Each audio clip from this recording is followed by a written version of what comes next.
Bertie the bus was giving some visitors a tour of the island of Sodor.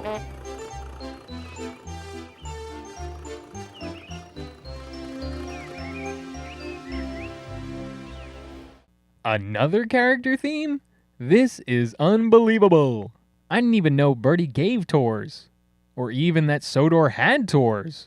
What did they come to see? Bill and Ben and the clay pits of the island.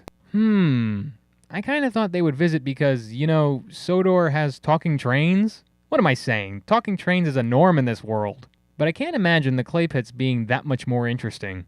Maybe I'm missing something. But for them to get there, Edward was the engine taking them. Unfortunately, he wasn't having an easy time starting. Did you see him straining? Asked Henry. Positively painful, remarked James. Just pathetic. Shut up, burst out Duck. You're all jealous. You're right, Duck, said Boko. Edward's old, but he'll surprise us all. The fact that James, Gordon, and Henry are still criticizing others that can't work as well as them is disappointing.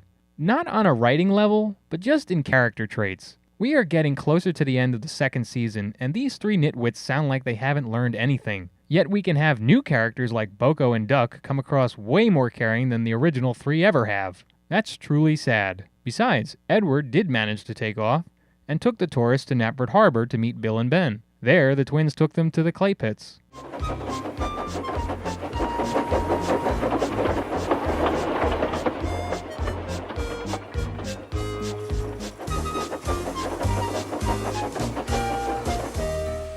When they were done, Bill and Ben brought them to Edward, who then took them back. Switching to the whole tour thing again, I really don't know what's so intriguing about this location. It has a great view, I'll give it that, but most companies only allow certified personnel on site, not tourists. Some industrial sites require certain access cards to get in. Let's hope the clay pits don't have any harmful atmospheres those civilians are breathing in. Otherwise, those lawsuits will come flying in years later. Anyway, back to Edward. As he was traveling home, things started going sour. On the way, the weather changed.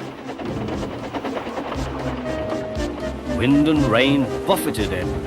His sanding gear failed, and his fireman rode in front, dropping sand on the rails by hand.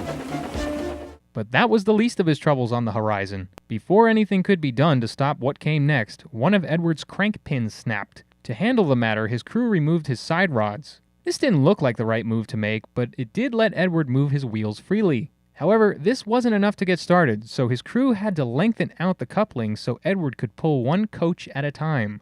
That will be much easier, said Edward, and moved cautiously forward. The first coach moving helped to start the second, and the second helped the third. I've done it, puffed Edward. See? And all those criticisms he got for being a weak engine. This shows Edward can do it, even if it takes him a little longer to get going. By the time he reached Knapford Station, he was late, and Top Hat was none too happy. But that was quickly overthrown when he was bombarded by a bunch of cheering passengers aboard Edward's train. The real question is now, how will the three main tenderheads react to this specific triumph? Duck and Boko saw to it that Edward was left in peace. Gordon and James remained respectfully silent. And that's exactly how it should be.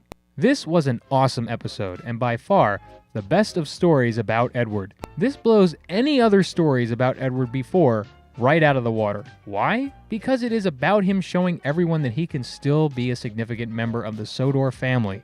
He may be old, but he's also one of the best. He is the reason why several positive events have occurred on the island. Too many to count, honestly. He's made other characters move up in status. He's rescued others from certain trouble. And he's always had helpful advice to give. This is one of those stories where an underrated character is given the recognition they've been missing for so long. Yes, the story did involve others like Bill and Ben, but they were only there this time to further Edward's arc and nothing more. I know most of my videos have been running longer for this season, but this one I don't have much to discredit it for. I really just have a lot of good things to say, which doesn't normally drag out the time. This is a story I've always loved, because everything is pit against Edward and he pulls through anyway and amazes everyone. It's something he really needed to have for himself. Set pieces were great because of a mix of old and new areas. The roadway that runs alongside the rails, like Hackenbeck Tunnel, is seen again. Also, the hillside by Lower Sudbury Station is a wonderful shot. It's another view with the sea in the back. See the glistening water? Knapford Station, Tidmouth Sheds, and the clay pits are also shown. The newer areas seen are the winding rails both Edward and the twins take respectively.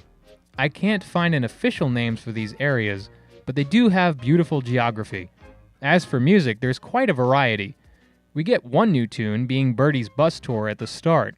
Then later on we have Edward's and the twins theme. Finally, we also get Edward's theme in the minor key when the weather changed. That's something that's not always done, and it's great to hear it again. Next episode is Ghost Train. Thanks for watching.